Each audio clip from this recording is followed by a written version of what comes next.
So first of all நான் என்ன introduce பண்ணிடுறேன். ஏன் நான் இன்ட்ரடியூஸ் பண்ணுறேன் அப்படின்னா, லாஸ்ட் மந்த் நவம்பர் மந்த் வந்துட்டு BERT அல்காரிதம் பற்றி நான் ஒரு வீடியோ போட்டேன். அதில் என்னோட பேர் நான் சொல்லவே இல்லை யாருக்கும். ஸோ இது பிகினிங் ஸ்டேஜ் அப்படின்றதுனால நான் என்னோட பேர் வந்து இன்ட்ரடியூஸ் பண்ணுறேன் உங்களுக்கு. ஸோ என்னோட பேர் வந்து கில்பர்ட். ஸோ இன்னைக்கு நம்ம பார்க்க போகிற இந்த வீடியோ வந்துட்டு Google rank brain algorithm. So Google rank brain algorithm வந்து நீங்கள் எல்லாம் யோசிக்கலாம், ஸோ இந்த அப்டேட் வந்து பல வருஷங்கள் ஆகுது. ஏன்னா இந்த அப்டேட் வந்து 2015 கூகுள் வந்துட்டு லான்ச் பண்ணாங்க. ஆனால் இன்னைக்கே இந்த அப்டேட்டை பற்றி நான் பேச போகிறேன் அப்படின்னு பார்க்கும்போது, நிறைய பேர் வந்து நான் BERT அல்காரிதம் பற்றி பேசும்பொழுது, நான் லைவாக கிளாஸஸ்லையும் சரி, ஆன்லைனில் நான் டீச் பண்ணும் போதும் சரி, யூடியூப்லேயும் சரி, நான் பார்க்கும்போது நிறைய பேருக்கு வந்துட்டு BERT அல்காரிதமுக்கும் ரேங்க் பிரெயின் அல்காரிதமுக்கும் வித்தியாசமே தெரியாத மாதிரி நான் ஃபீல் பண்ணுறேன். ஸோ நிறைய பேர் அதை பற்றி என்கிட்ட டவுட்ஸும் கேட்டாங்க. ஸோ அதை கிளாரிஃபை பண்ணுறதுக்காக தான் ரேங்க் பிரெயின்னா என்னன்றதை பற்றி ஒரு வீடியோ வந்துட்டு நான் உங்களுக்காக மேக் பண்ணுறேன். ஷார்ட் பீரியட் ஆஃப் டைமில் என்னால் முடிஞ்ச அளவுக்கு நிறைய இன்ஃபர்மேஷன்ஸ் கவர் பண்ண ட்ரை பண்ணுறேன். அப்படி இல்லாத பட்சத்தில் உங்களுக்கு ஏதாவது அடிஷ்னலாக டவுட்ஸ் இருந்துச்சுன்னா அதை கமெண்ட் பாக்ஸில் கமெண்ட் பண்ணுங்கள். ஸோ நெக்ஸ்ட் வீடியோவில் நான் அதை பற்றி உங்களுக்கு கண்டிப்பாக பேசுகிறேன். ஸோ இன்னைக்கு நம்ம பார்க்க போகிற இந்த ரேங்க் பிரெயின் அல்காரிதம்ல ஃபர்ஸ்ட் ஆஃப் ஆல் இந்த ரேங்க் பிரெயின் அல்காரிதம் எதுக்காக கூகுள் வந்து இம்ப்ளிமெண்ட் பண்ணாங்க அப்படின்றத நம்ம தெரிஞ்சுக்கணும். ஏன்னா அல்காரிதம்ஸ் அப்படின்னு சொல்லும் போது கூகுள் வந்துட்டு சில ட்ரையல்ஸ், அதாவது சில பிரச்சனைகள் அவங்க ஃபேஸ் பண்ணும் போது தான் அல்காரிதம்ஸ் வந்துட்டு அவங்க வந்து இம்ப்ளிமெண்ட் பண்ணிட்டு இருக்காங்க. ஸோ அது போல தான் இந்த ரேங்க் பிரெயின் அல்காரிதம் கூட அவங்க இம்ப்ளிமெண்ட் பண்றாங்க. ஸோ எப்படி எதுக்காக இம்ப்ளிமெண்ட் பண்ணாங்க அப்படின்னு பார்க்கும்போது, பிஃபோர் 2015 கீவேர்ட் சர்ச்சஸ் வந்து பார்த்தீங்கன்னா காமனான கீவேர்ட் சர்ச்சஸ் தான் இருந்துட்டு இருந்துச்சு. ஸோ அப்போ அவங்களுக்கு எந்த ஒரு டிஃபிகல்டிஸுமே இல்லை. ஸோ 2015 வரும்போது என்ன ஆச்சு அப்படின்னு பார்த்தீங்கன்னா, யூசர்ஸோடைய கீவேர்ட் சர்ச் வந்துட்டு 15% ஆஃப் சர்ச்சஸ் வந்து டிஃப்ரெண்டாக நடக்க ஆரம்பிச்சது. ஸோ அந்த டிஃப்ரெண்ட் கீவேர்ட்ஸ்க்கு வந்துட்டு இவங்களால பதில் எப்படி கொடுக்கறது அப்படின்றது தெரியல.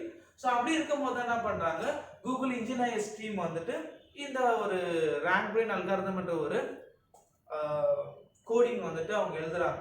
ஸோ இது எப்படி சொல்லலாம் அப்படின்னா, உங்க எல்லாருக்கும் புரிஞ்ச மாதிரி சொல்லணும்னா ஆர்டிஃபிஷியல் இன்டெலிஜென்ஸ், ஏஐன்னு சொல்லுவாங்க, இல்லைன்னா மிஷின் லேர்னிங் மூலயமா வந்த ஒரு அப்டேட் தான். ஸோ உங்களுக்கு இன்னும் துல்லியமா சொல்லணும் அப்படின்னா, மிஷின் லேர்னிங் மூலயமா வந்த அந்த ஏஐ மூலயமா வந்த இம்ப்ளிமெண்டேஷன் தான் வந்துட்டு நீங்க கூகுள்ல சர்ச்சஸ் எதாவது பண்ணீங்கன்னா சம்டைம்ஸ் உங்களுக்கு வந்து FAQsலாம் வந்துட்டு அப்பியர் ஆகும். FAQs கைண்ட் ஆஃப் ஆன்சர்ஸ்லாம் வந்துட்டு உங்களுக்கு ரிசல்ட்டா வருது இல்லைங்களா?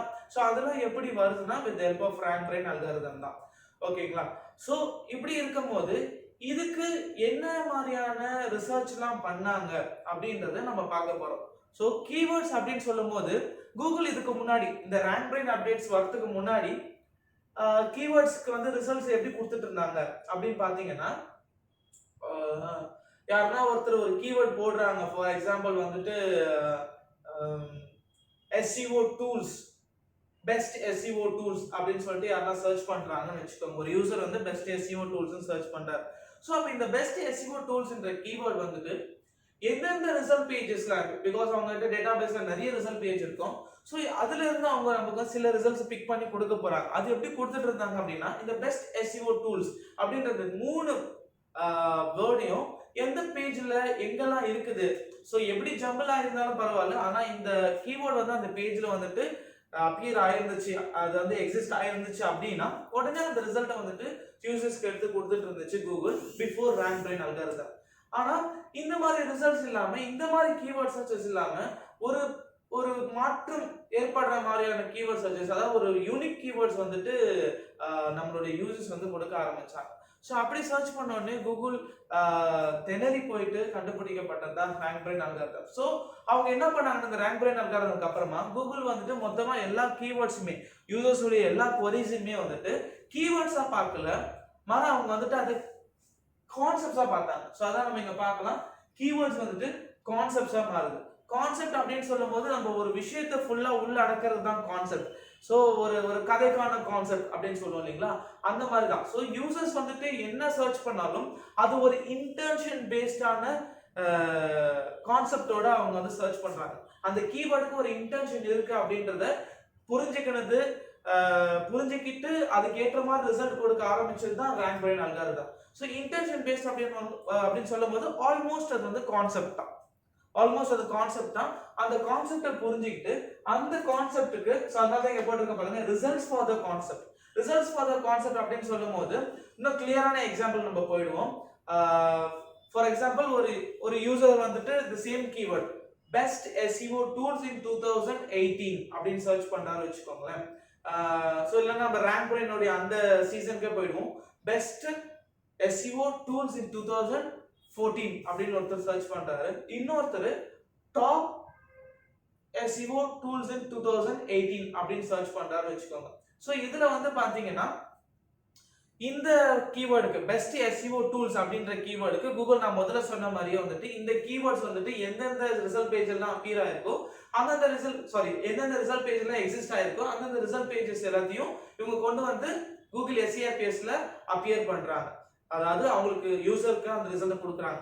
ஸோ இன்னொரு யூசர் வந்து பாத்தீங்கன்னா டாப் SEO டூல்ஸ் இன் 2014 அப்படின்னு சர்ச் பண்றவங்களுக்கு இந்த டாப் SEO டூல்ஸ் அப்படின்ற அந்த கீவேர்ட்ஸ் வந்துட்டு எந்தெந்த பேஜஸ் எல்லாம் இருக்குதோ அந்தந்த பேஜஸ் மட்டும் வந்து கொண்டு வந்து கொடுக்குறாங்க. ஸோ அப்படி பார்க்கும்போது இந்த பெஸ்ட் SEO டூல்ஸ்ன்ற கீவேர்டுக்கும் டாப் SEO டூல்ஸ் அப்படின்ற கீவேர்டுக்குமே வந்துட்டு டிஃபரன்ஷியேட் பண்ணி அவங்க காட்டுறாங்க. இதுக்கு வேற ரிசல்ட் வருது, அதுக்கு வேற ரிசல்ட் வருது. பிஃபோர் ரேங்க் பிரெயின் அல்காரிதம் வரதுக்கு முன்னாடி இந்த மாதிரியான ரிசல்ட்ஸ் தான் அவங்க கொடுத்துட்டு இருந்தாங்க.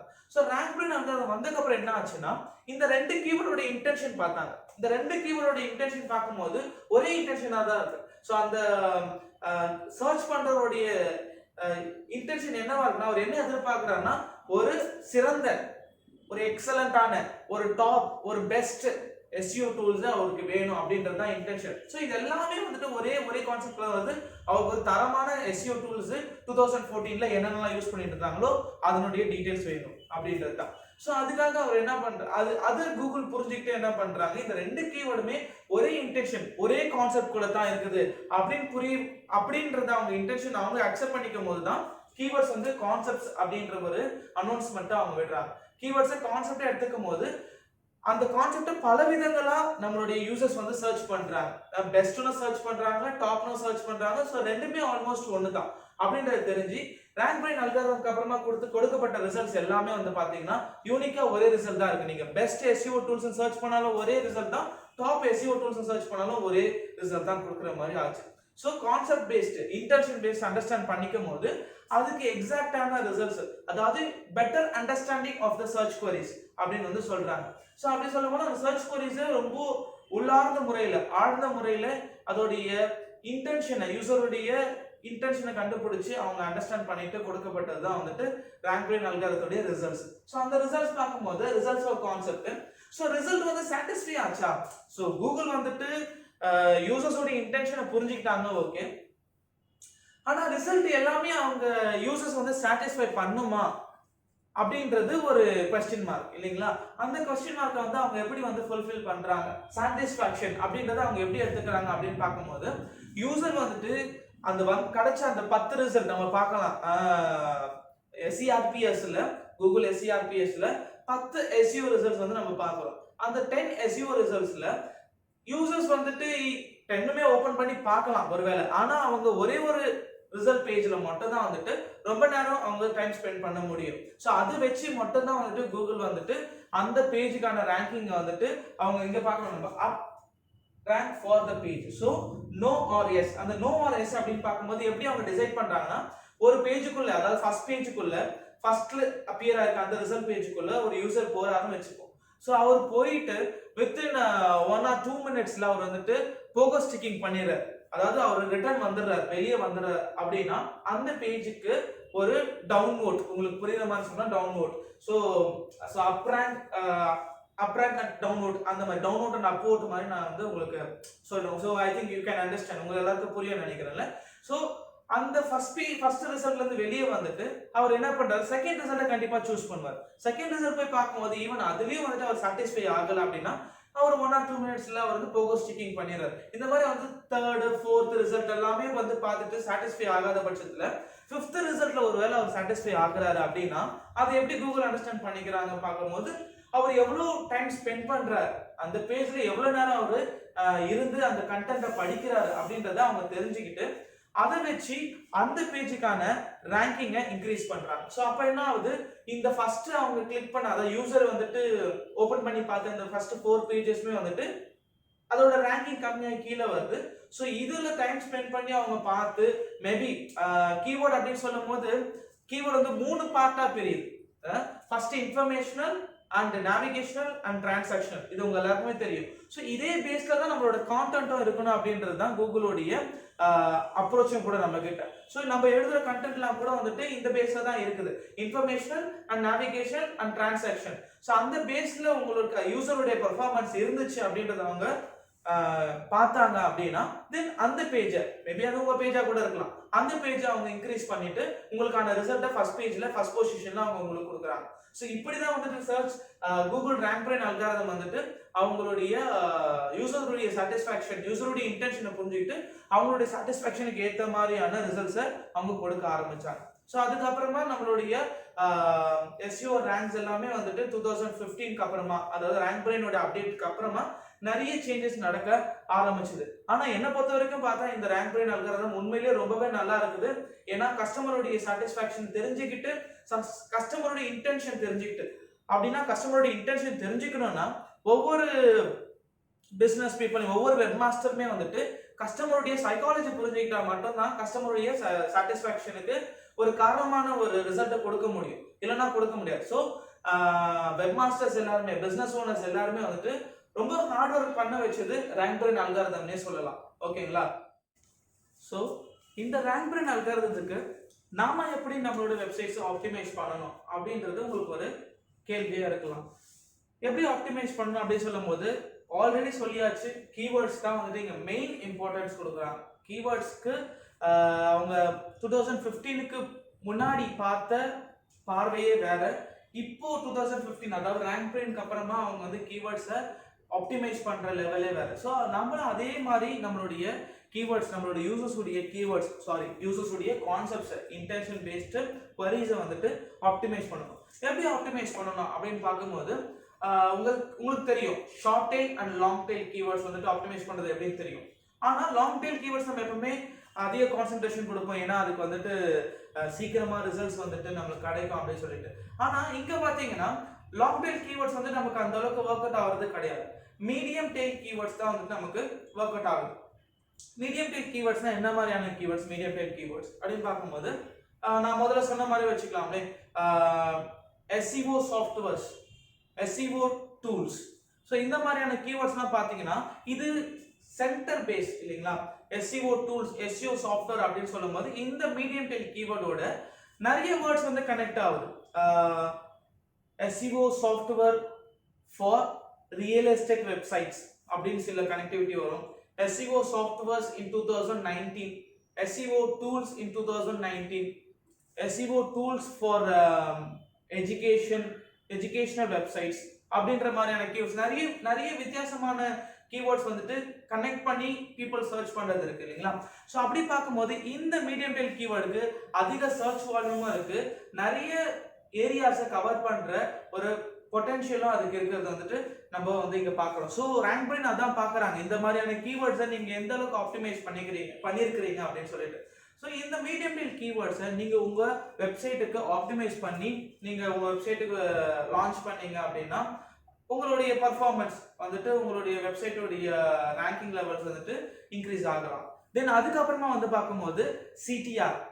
ஸோ நீங்க கீவேர்ட்ஸ் வந்து ஆப்டிமைஸ் பண்றது இஸ் ஃபைன், கீவேர்ட்ஸ் ஆப்டிமைஸ் பண்றது இருந்தாலும் சம்டைம்ஸ் நம்ம பண்ற மிஸ்டேக் என்னன்னா கீவேர்ட்ஸ் வந்துட்டு ஆப்டிமைஸ் பண்ணிட்டு அதை அப்படியே ஸ்டஃபிங் பண்றோம். ஸோ ஸ்டஃபிங் பண்ணாம ரேங்க் பிரைன்ல பார்க்கும்போது பாத்தீங்கன்னா உங்களுடைய யூசரோட இன்டென்ஷன் பேஸ்ட் ஒர்க் பண்ணணும் அப்படின்னு சொல்லும் போது நான் முதலே சொன்ன மாதிரி எமோஷனல் பேஸ்ட் நீங்க உள்ள போகணும். எப்படி எமோஷனல் பேஸ்ட் நீங்க உள்ள போறீங்க அப்படின்னு பார்க்கும்போது இந்த CTR, click through rate. So உங்களுடைய கிளிக் த்ரூ ரேட் இன்க்ரீஸ் ஆகணும் அப்படின்னா அந்த ஒரு சில விஷயங்கள் உங்களுடைய கஸ்டமர் அட்ராக்ட் பண்ணா மட்டும்தான் கிளிக் த்ரூ ரேட் இன்க்ரீஸ் ஆகும். CTR எங்க இன்க்ரீஸ் ஆகும் அப்படின்னு பார்க்கும்போது கூகுள் SERPsல தான் உங்களுடைய விசிட்டர்ஸ் வராங்க, அங்கதான் உங்களை பாக்குறாங்க. அந்த 10 ரிசல்ட்ல ஒருத்தரா நீங்க இருக்கிறீங்க, அதுல உங்களை கிளிக் பண்ண வைக்கணும் அப்படின்னா CTR இருந்தால் மட்டும்தான். CTR இருந்தால் மட்டும் அப்படின்னா something has to attract உங்களுடைய விசிட்டர்ஸை, உங்களுடைய யூசர்ஸை ஏதாவது ஒன்று அட்ராக்ட் பண்ணி ஆகணும். அட்ராக்ட் பண்ணால் மட்டும் தான் அவங்க கிளிக் பண்ண போறாங்க. நம்ம என்ன பண்ணிட்டு இருக்கோம்னா எப்பவுமே வந்துட்டு கீவேர்ட்ஸ் மட்டுமே, அந்த 70 கேரக்டர்ஸ்ல வந்துட்டு 2 கீவேர்டு 3 கீவேர்டு பிராண்டிங் அப்படின்னு சொல்லி நம்ம அப்படியே போயிட்டு இருக்கோம். ஸோ கீவேர்டை ஸ்டப் பண்ணிட்டு அப்படி போகாம ரேங்க் பிரெயின் என்ன சொல்றாங்கன்னா அவங்கள அட்ராக்ட் பண்ற விதமா, அதாவது அவங்களுடைய எமோஷனை தாக்குற விதமா நீங்க போடணும். எமோஷன் தாக்குற விதமா தான் என்ன பண்ணுவோம் அப்படின்னு பார்க்கும்போது 200 top 200 SEO ranking signals to get your website first position அப்படின்னு சொல்லிட்டு ஒரு டைட்டில் மேக் பண்றீங்க அப்படின்னா அந்த 200 அப்படின்ற அந்த நம்பர் ஓரியன்டான டைட்டில்ஸ் அண்ட் 24/7 சப்போர்ட், அதுக்கப்புறம் என்ன சொல்லலாம் நம்பர் 1 டாப் ரேட்டட். ஸோ இன்னைக்கு நிறைய பேர் ஹேஷ்லாம் யூஸ் பண்றாங்க இல்லைங்களா? ஸோ அந்த மாதிரிலாம் நீங்க பார்த்துருப்பீங்க, டைட்டில்ஸ் பார்த்துருப்பீங்க. ஸோ அந்த மாதிரியான டைட்டில்ஸ்லாம் நீங்க யூஸ் பண்ணும்போது உங்களோட யூசர்ஸ், உங்களோட விசிட்டர்ஸ் வந்துட்டு அட்ராக்ட் ஆகிட்டு அது மூலயமா அவங்க வந்து உங்களை வந்து கிளிக் பண்றாங்க. ஸோ அவங்களுக்கு என்ன என்ன கிடைக்குதுன்னா ஒரு ட்ரஸ்ட் கிடைக்குது, ஒரு அட்ராக்ஷன் கிடைக்குது. விச் மீன்ஸ் வந்துட்டு அவங்க மனசுக்குள்ள நினைக்கிற நிறைய விஷயங்களை வந்துட்டு அவங்க மூளைக்குள்ள இருக்கிற எல்லாத்தையும் அவங்க கீவேர்ட்ல வந்து எக்ஸ்ப்ளோர் பண்றது கிடையாது. ஒரு சில விஷயங்கள் டிஃபால்ட்டான கீவேர்ட்ஸ் மட்டும் தான் சர்ச் பண்றாங்க. ஆனா அவங்களுக்கு என்ன இன்டென்ஷன்ல இருக்குதோ அந்த இன்டென்ஷனை கொண்டு வந்து நீங்க உங்களுடைய மெட்டா டைட்டில், மெட்டா டிஸ்கிரிப்ஷன்ல காட்டிட்டீங்க அப்படின்னா தென் அது மூலமா அவங்க அட்ராக்ட் ஆயிட்டு அவங்களுக்கான ஒரு கேள்விக்கு பதில் கிடைச்சதா அவங்க நினைச்சிட்டு அவங்க வந்துட்டு உங்களுடைய வெப்சைட்டை கிளிக் பண்ணுவாங்க. அப்போ அவங்க உங்க மூலமா அட்ராக்ட் ஆயிட்டு உங்களுடைய சிடிஆரை இன்க்ரீஸ் பண்ணி கொடுக்குறாங்க. ஸோ சிடிஆர் லெவல் இன்க்ரீஸ் ஆகணும்னா அவங்களை அட்ராக்ட் பண்ற மாதிரி titles and description, meta title இருந்துச்சு அப்படின்னாலே உங்களுடைய சிடிஆர் கண்டிப்பா இன்க்ரீஸ் ஆகும். ஸோ நெக்ஸ்ட் லெவல் பார்க்கும்போது பவுன்ஸ் ரேட். ஸோ பவுன்ஸ் ரேட்ன்றது உங்க எல்லாருக்குமே தெரிஞ்சிருக்கும். பவுன்ஸ் ரேட் எந்த அளவுக்கு நம்மளோட வெப்சைட்டை வந்துட்டு கீழேயும் கொண்டு போகும், நம்மளுக்கு ரேங்கிங்கும் இம்ப்ரவைஸ் பண்ணுன்றது உங்களுக்கு தெரியும். ஸோ அதனால பவுன்ஸ் ரேட்டை வந்துட்டு நம்ம எப்படி ஆப்டிமைஸ் பண்ணணும், நல்ல ஒரு அதாவது பவுன்ஸ் ரேட் வந்து நம்மளுக்கு இன்க்ரீஸ் ஆகக்கூடாது, டிக்ரீஸ் ஆகணும் இல்லைங்களா? ஸோ அந்த பவுன்ஸ் ரேட் எப்படி நம்ம கொண்டு வரது அப்படின்னு பார்க்கும்போது உங்களுடைய வெப்சைட்ல நீங்க பண்ண இந்த கீவேர்ட் ரிசர்ச் இருக்குங்களா, அந்த கீவேர்ட் ரிசர்ச் வந்து ஆக்சுவலா அது வெறும் கீவேர்ட்ல நான் சொல்லிட்டேன். ஸோ இன்டென்ஷன் ஓரியன்டான keyword search query, which means அது கான்செப்ட், அவங்களுடைய கேள்விகள், உங்களுடைய யூசர்ஸோடைய கேள்வி தான் வந்துட்டு கீவேர்ட்.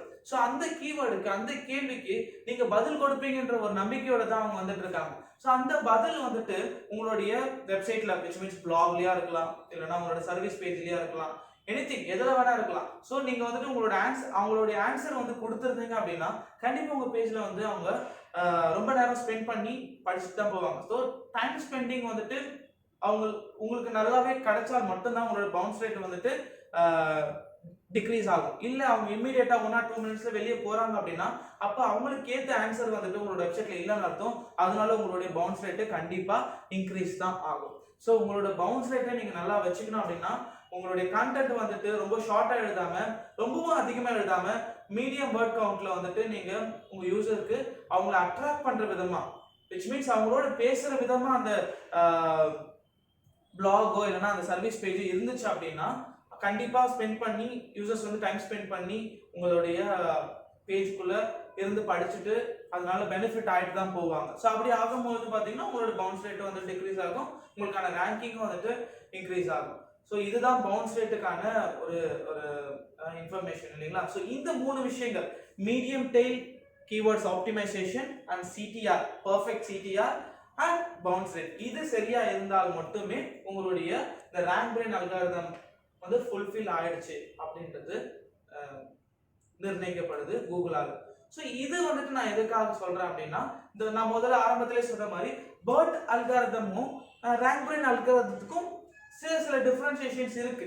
என்னன்னு பார்க்கும்போது BERTல வந்து NLP அப்படின்ற ஒரு விஷயம் பார்த்திருப்போம். ஆனா ரேங்க் பிரெயின் வந்து NLP வந்துட்டு பார்க்கறதே கிடையாது. BERTல வந்துட்டு கன்ஜெக்ஷன் வேர்ட்ஸ், அதாவது கனெக்டிங் வேர்ட்ஸ் அப்படின்ற ஒரு சில கீவேர்ட்ஸ்க்குள்ள ஒரு சில விஷயங்கள் நம்ம பார்த்திருப்போம் இல்லைங்களா? அந்த வீடியோல பாத்தீங்கன்னா உங்களுக்கு புரியும். ஸோ அந்த கன்ஜெக்ஷன் வேர்ட்ஸ் வந்துட்டு ரேங்க் பிரெயின் அல்காரிதம் பார்க்கறதே கிடையாது. Rank brain algorithm only deeper understanding of the keywords, which means deeper understanding of the concept, deeper understanding of the user search query.